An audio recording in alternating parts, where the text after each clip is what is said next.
kiza ekopone na bokonzi akutana na prophète Samuel apakole mafuta ayebisige nzamba konyoza mokonzi héritage na ye kobanga suko na banesa papa na ebungaki te okutana na bato mibale bakoyebisa esika banesa papa na yo ezali ebongo ntango yo kokita okutana na garnison lingomba baprophète na sisi elobi na lokota français elobi boye l'esprit de Dieu te saisira et tu seras changé à un autre homme.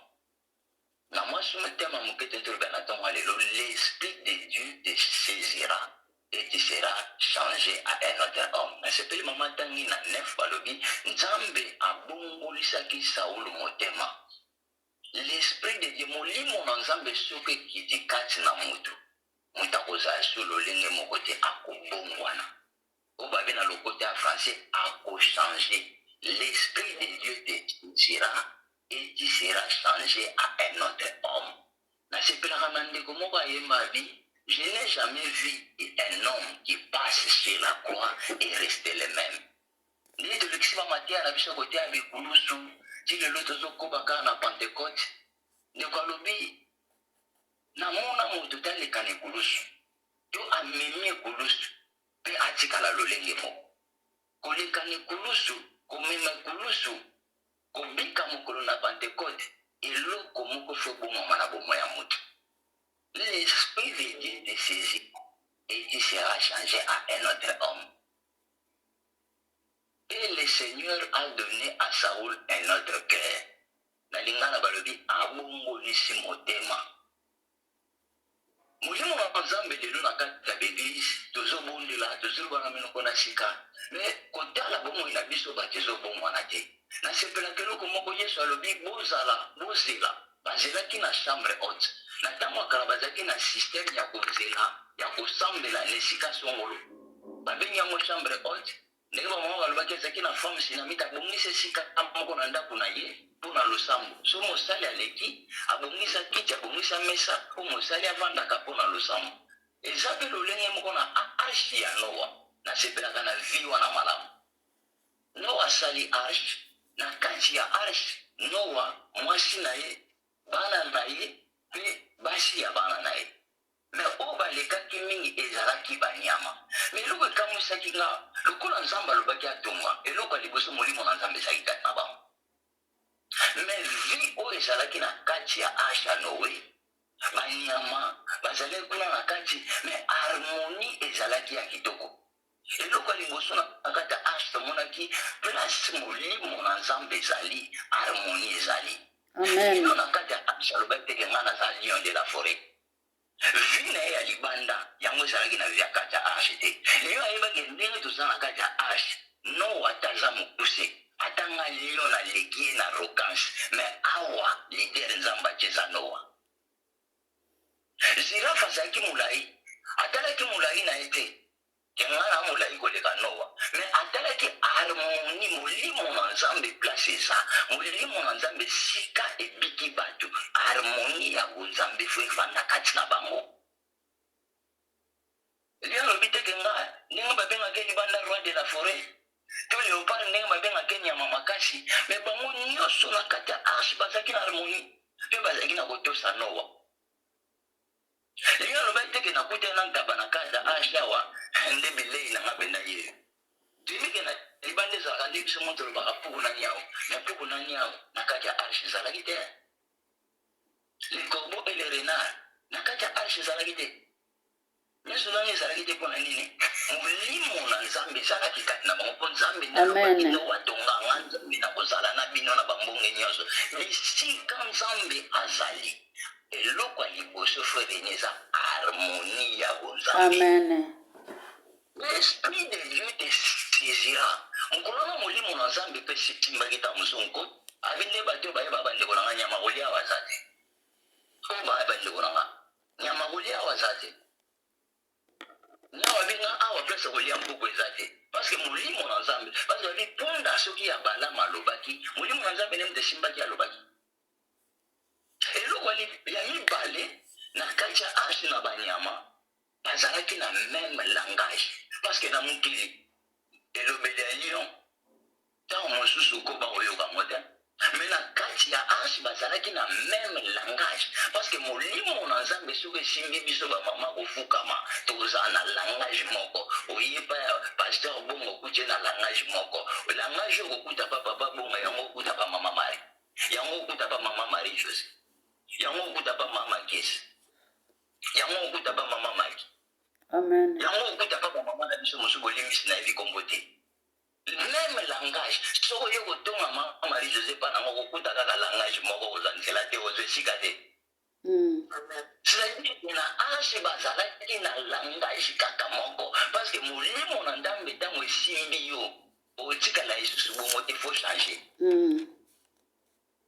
harmonie ezalaki langage ekoma kaka moko biso awa totravaka mingi na mindele nasepela lolenga mindele soko ekobeta lisolo apama makesi abiso ok ça va problème eza te estce komonanga mokolo ya mibale te na 15 heures yaka kosanga te ekolobike mondele abengi ota mosusu pasere mondele mambongo ekozala oye orke oyebi te na meme 15 heures wana abengi mama makesi epaye Alléluia. mama makesi avandi papa Amen. mama makesi c'est-à-dire okozongelaka lisusu te parce que dans l'église là où il y a l'esprit de Dieu il y a l'harmonie et tant que chrétien il y a aussi le même langage liloba moko petero awangani yesu mwasi moko yabiso yo ozowanga na yesu mais langage na yo na yesu adeza moko bandeko bate biso balobi tellement yesu awumelaki na badisciple bakomaki semblable à jésus mpe jésus akomaki semblable à jésus c'est-à-dire badisciple bakomaki koloba neti yesu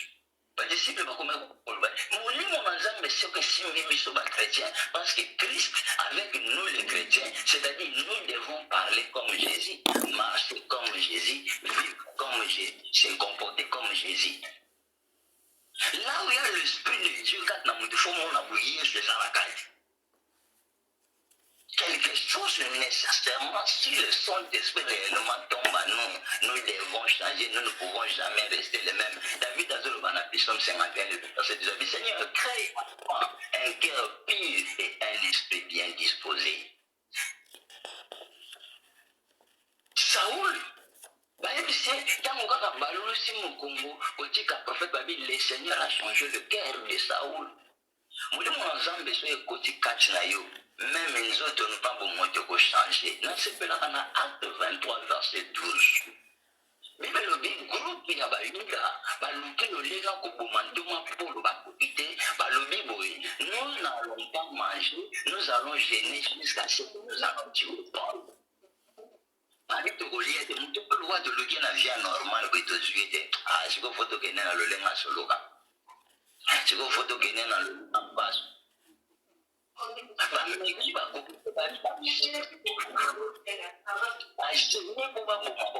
c'est-à-dire soki bato baye na boye bakoki yo te baoluka bakende na nzela mosusu soki bato mpona kosala te combien plus forte raison yo osambelaka osoki bakogene te mais bato quelque part bagena o basamba be nazolanda témoignage ya ndeko mwa bongo na motema abi abandaki bayesaki abandaki kogena 9 jours po akoma mobali ya sirène des eaux azwa puissance il faut agéner 9 jours mais biso bato tosala molimo mosantu oke moto atosemi na ngolu fo azalaka nde na nzala prière fo azalaka mingi nde na nzala kokila parce que l'esprit de Dieu est lié à kaka adoration est lié à kaka mabondeli est lié à kaka kosanzola. C'est-à-dire le fait de se la prière, nous avons changé mon moyen, gêner c'est prendre un autre corps, ce n'est pas ça notre sujet lélo. Même tout le monde pour la guerre, pas bon les tiba au cas qui était parce qu'à qui nous dans mon lit ensemble. Et ça la version justement pour la vie. Lorsque je manierai les loups entreront. C'est-à-dire le kola yazawana, balunga ba côté ça dépend pour l'undaza. Lokola yoza na ndakwana lokola yoza na immeuble wana tamsu mabe yakate po yoza wana yoza na molimo ensemble. Amen. Présence ne changer ba donner parce que tu as l'esprit de Dieu. Alléluia. Le diable n'a pas peur de toi. Le diable a peur de celui qui est en toi.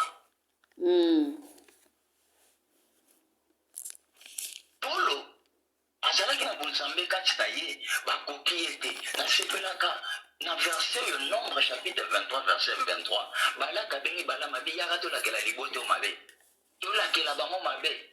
Mais Bible ezoloba na Nombre 23 23 babi la divination et l'enchantement ne peut rien contre Israël. Parce que molimo na Nzambe eza wana mabe kosalama te. Même ata na Kongo kenda kozoni ata mbasu baye bakoka bamonaka eloko moisa. Yesu ye moko tabi bokolia ba breuvage mortel mais osala bino eloko te. Ebele batiela mpe poisson mais bamonaka oyaka santé. Mais bakomprena te moto osi tobebisa bilei bazaka na bonne santé. Tu ne peux jamais détruire l'esprit. Nous sommes un esprit, maman. Oza molimo avani na kati ya nzoto. Mwana lion aza lion. Mwana nzamba aza nzambe. Je vous ai établi de Dieu. Nzamba ebisi Moïse abi nasali yo nzambe liboso ya Pharaon. Nous sommes des dieux devant nos ennemis. Vous êtes réellement un esprit qui habite dans un corps. Il faut se comporter le rôle molimo na Nzambe. Mbaso ebetaka molimo te. Mbaso kobeta molimo na Nzambe eza katino te. Maladi kobeta molimo na Nzambe eza katino te. Bamipepe koyi koya, korone koyi koya, mais korone kobeta jamais molimo na Nzambe. Bible dit l'esprit de l'Éternel te saisira, tu seras changé. Alléluia. Nasepelaka na Esaïe 54, verset 15 et le Bible. Toute langue qui se lèvera contre toi, tu la condamneras. Na 16 bazoloba, otanga otamsuna bandaku babi. Soki ntango bato bapreparaka mabe, Nzambe bazobongisela bango mpe nzela ya kokanga bango kana meme verset. Babi ntango moto azobongiselo mabe, Nzambe bazobongisa. Ye ayebi te, yango moni moyibi so azoyiba atala na se atala ya likolo te. Ye atalaka na se, me ntango azoyiba na se ayebi te ke moto mo aza likolo azomona ye. Nzambe azomona nyonso. Ntango moto azobongiselo mabe, Nzambe bazobongisa nzela ya kokanga ye. Esaïe 54 verset 16 au moment. Yango moni Saoul na 1 Samuel chapitre 19 verset 20 dit na se Saoul azoluka boma David. Mikala yebisi Saoul abikima papa na azoluka boma yo. Saoul atindi bato bake korecouvre que Saoul David akimaki na nage de pas Samuel. Batali boso batali bolanda kuna bokanga itango balandi batanga David kuna bazokeka na nzela bakomi na nzela bakutani na ba prophète bazosamba bi bato batindaki bango bakanga mutu bakutani na ba prophète molimo na Nzambe yambi bango bakomo prophétiser. Basi Saoul batali boso tinda bakenduka na David maya bakanga ezate bakomi na ba prophète. Atindi deuxième bato baki kuna bakutani so na bato prophétiser babosani ke batinde bango bakanga mutu prophétiser simi bango bakomi na ba prophète. 1 Samuel 19. Yasuka Saoul avinga mona kende Bible le Saoul tangu yemo akakomika na nage de place ba prophète balaki molimo na Nzambe simbi Saoul a prophétiser ti alongoli bilamba. Yango mutu azobongisa asalo mabe te kiyoza molimo. L'esprit de Dieu te saisit, molimo na Nzambe kati na yo. Dieu te fait un esprit qui habite dans un corps. Ba o tu ba boya liboso na Nzambe ko dérouter ba. L'esprit de Dieu te saisira, qui sera changé à un autre homme. Vu à disciple tant molimo na Nzambe kiteli bango. Na Acte chapitre 2 verset 42 43 41 42 tina toi na se Bible dit il persévérait ensemble. Ils persévéraient dans la parole et dans le prière. Tant bavandi bato batonsami na molimo na Nzambe bakomaki na posa ya liloba basimbaka Bible dimanche d'après kete babwaki Bible baosimba ngoso dimanche wana te. Tamsu ndenga tosalaka so Bible tosimba ngo ka dimanche dans de l'église oka l'église si de zona na côté to kubwaka ngo eto ebite. Dimanche na to moluka Bible so to zwa wa ngo pe to kumana so na Bible ya téléphone. Moi, je n'ai pas Bible à téléphone, je peux charger que moi, je peux ma Bible, la Bible pénère pour tout ça, on va discuter. Mais la Bible, les disciples, ils n'ont mon ensemble. Bible, il persévérait dans la parole et dans la prière. Josué 1:8, c'est ça qui nous cite dans la Bible. Méditez jour et nuit, c'est alors que vous allez réussir. Et Josué 1:8 ezalaki na bango. Baiki lokola ba disciple ya beri bazaki ko méditer liloba nzambe chaque jour ko vérifier les écritures. Mais biso molimo na nzambe toza nango mais Bible comme ennemi. Tosimba ngo ka dimanche, toya osimba ngo dimanche wana, toya osimba ngo dimanche wana. A des fois pe toza nango pete na banda kuna biso. Yesu na Satan alongaki kaka na il est écrit. Il est écrit, oh, prière Yamalam, et allez retourner à l'éternel sa parole. Yamobilobi, vous demandez et vous ne recevez pas parce que vous demandez mal. La prière, c'est retourner à dire ce qu'il a dit. Seigneur, tu as dit que David a dit, je n'ai jamais vu un juste abandonné et sa postérité manger le pain. Seigneur, tu as dit frappez et vous trouverez, demandez et vous donnera. La Bible, la prière, c'est retourner à l'éternel sa parole. La prière, c'est la respiration. Amen, amen, amen, amen. Spirituellement, moi, vivre les athées. C'est les choses au bon de la tête. Bon, les athées. Moutou abondela kana 0h, moutou abondela kana 9h, moutou abondela kana 12h, moutou abondela kana 15h, moutou abondela kana 18h, moutou abondela kana 21h, nanga tokokani te. Dimension ya profondeur oyo koluka nzambe yango nzambe akomimonisa. Tokokani te. La prière. Yesu azali komata na ngomba bi, veillez et priez afin que vous ne puissiez pas tomber dans la tentation, afin que vous ne puissiez pas tomber. Afin que vous ne puissiez pas tomber.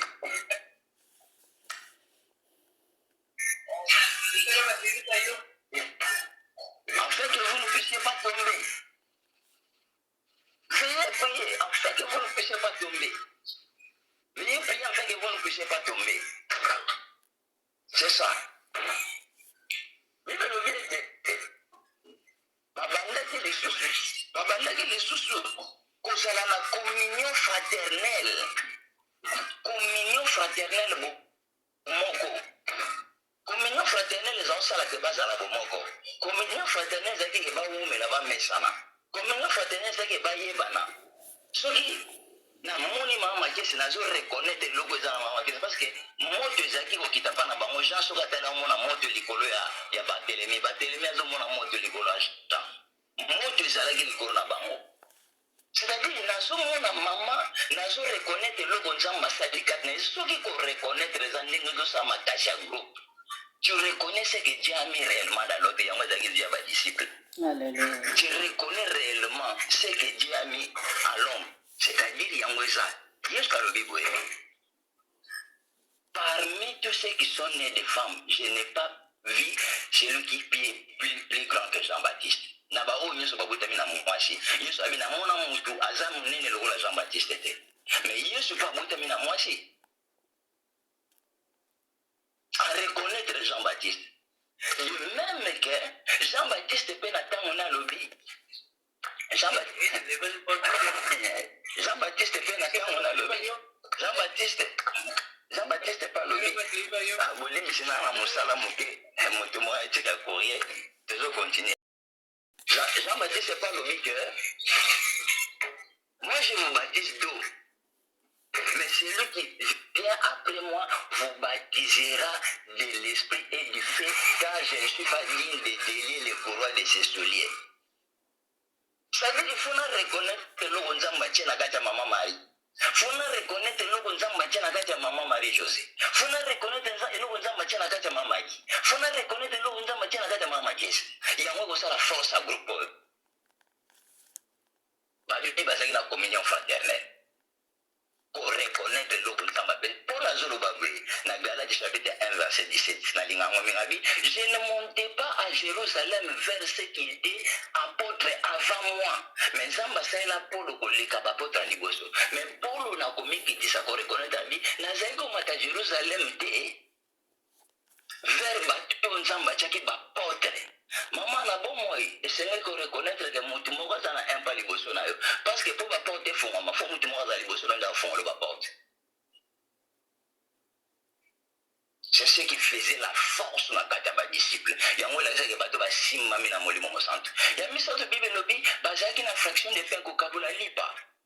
Na zaki utamola mingi na papa nanga. eloko naza komona mingi ka papa na nga azalaki natika komona papa na nga azwi salaire te azalaki mingi homme d'affaires azalaki na mosala te aza kosala baffaire na ye sikoyo so tozotambola bato basengaka mbongo na nzela azangisaka kopesa bango te me mikolo wana mpe soki aza na mbongo te miloko mona ndaokamwa na ndako na biso biloko kolia banda kozanga te me lelo oyo tokomi kokaka na balangage ebele na eglise okoso napesi moto wana okanga mbongo na nga.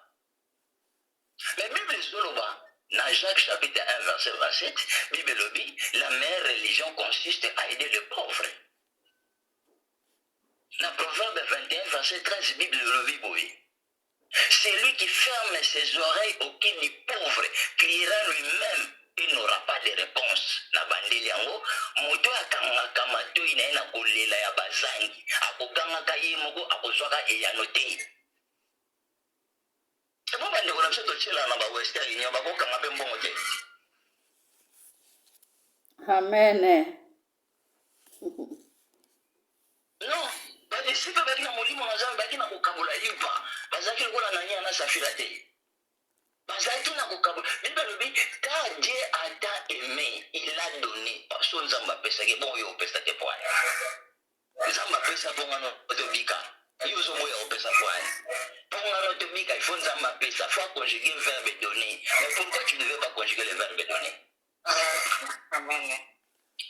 Bible surtout tanya mona suka babi kobanga ezalaki kati ya badisciple et les miracles se faisaient et les produits mpona nga secret ya miracle eza biloko oyo kowuta na biloko nyonso badisciple bandosala na chambre oti molimo na nzambe ekitikata na mo balobi mino kwasika baye kovanda place moko bakomi kopersevere na liloba nzambe bapersevere na priere bapersevere na communion fraternelle bapersevere na fraction de paix kobanga nzambe na nsima nango bibebi le miracle et le produit nde bandesi kokolanda bango.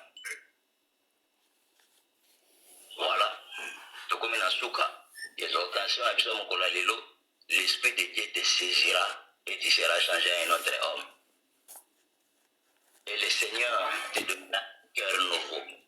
Zamba Pambola Bisso. Amen. Amen. Amen. Amen. Amen. Amen. Amen. Amen. Donc, c'est Maloba, la modératrice à l'élo. Maman Lobé, que papa, maman, merci.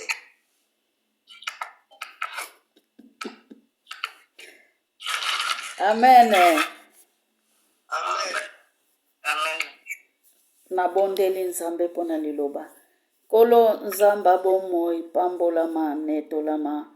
Pambola mosali na yo nzambe.